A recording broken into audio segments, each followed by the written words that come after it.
morning sun had only just begun to stretch across the tarmac, casting soft orange glows over the cold steel of the international airport. Inside the terminal, everything was still, a hush blanketing the early hours like a soft veil. It was peaceful, quiet. Only the distant hum of announcements and the occasional roll of suitcases broke the silence. Near Gate 37, a man stood patiently. He wore a simple hoodie, dark jeans, and sneakers, not the attire you'd expect of a man of status. No entourage, no cameras, no grand entrance. To anyone watching, he was just another passenger waiting for a flight. But he wasn't just anyone. He was Ibrahim Traore, the President of Burkina Faso. He preferred it this way. No uniform, no red carpet, no spectacle. Just a humble traveler among the people he served. To Traore, power wasn't a thing to flaunt. It was a duty to carry quietly, respectfully. His trip to Europe had been intense. Diplomatic talks, strategic meetings, hard conversations about the future of gold, resources, and Africa's rightful sovereignty. But those were behind him now. All he wanted was to return home. As he made his way toward the Air France flight bound for Ouagadougou, he greeted one of the airport workers in soft French. "Bonjour, ça va?" he said with a warm smile. The worker smiled back, unaware of who he truly was. That was the magic of Ibrahim Traore. He could walk among the people, undetected, and preferred it that way. He boarded the plane calmly, nodded at the flight crew, and settled into seat 2A in business class, a window seat. He pulled out his phone and began reading, quietly. Behind him, however, something was already brewing. A senior French businessman, the CEO of a multinational energy conglomerate, had just arrived at the gate. He too was headed to Burkina Faso, only for business, of course. In his world, everything was first-class, champagne, and personal attendance. The idea of being denied such treatment, unthinkable. When the airline staff informed him that business class was full, he became furious. "No, that's not possible," he snapped. "I'm a strategic partner in half of West Africa." The gate agents tried to explain, but the CEO wasn't used to the word no.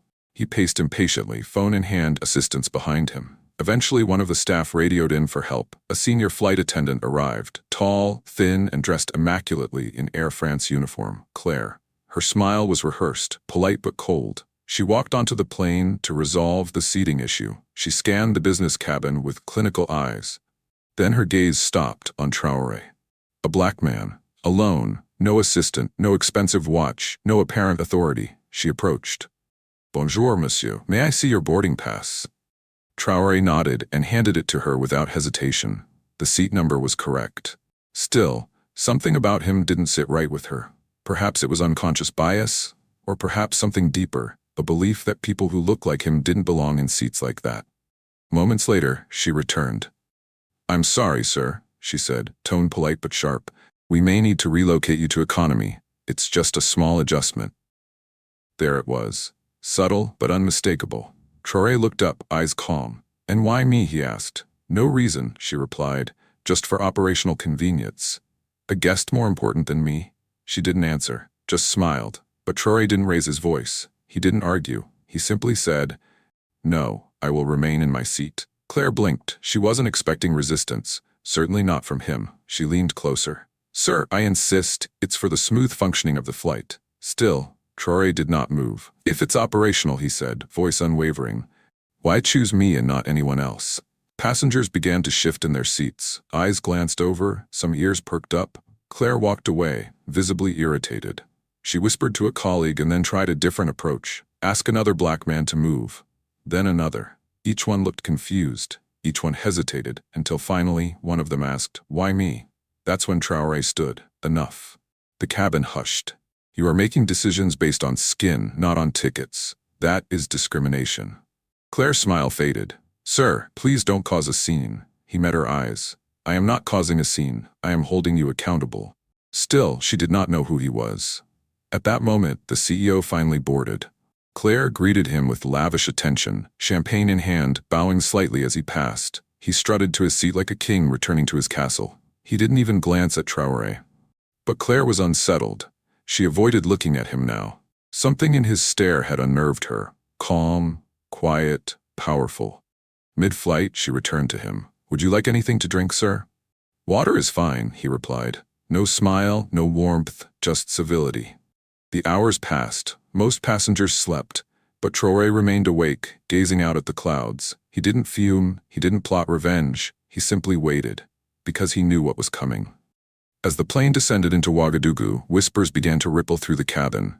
Are those military vehicles? Is someone important arriving? The CEO smirked. Probably for me, he joked to Claire. She laughed, adjusting his seat. But when the plane touched down, reality came crashing in. On the tarmac stood a full presidential convoy, black SUVs, elite guards, ministers lined in rows saluting. The head of security, the minister of defense, cameras, flags, a military band. Claire peeked out the window. Her face dropped. This can't been. A tall officer boarded the plane. He strode through the aisle, boots echoing. He stopped at seat 2A and saluted.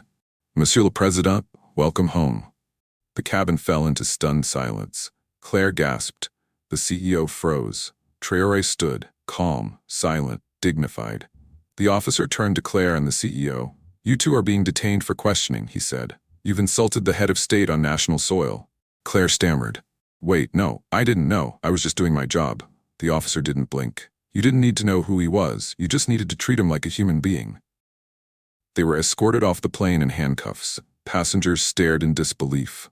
Phones recorded. Whispers became shouts. Outside, the crowd roared. Their president had returned, not as a man in gold, but a man of dignity.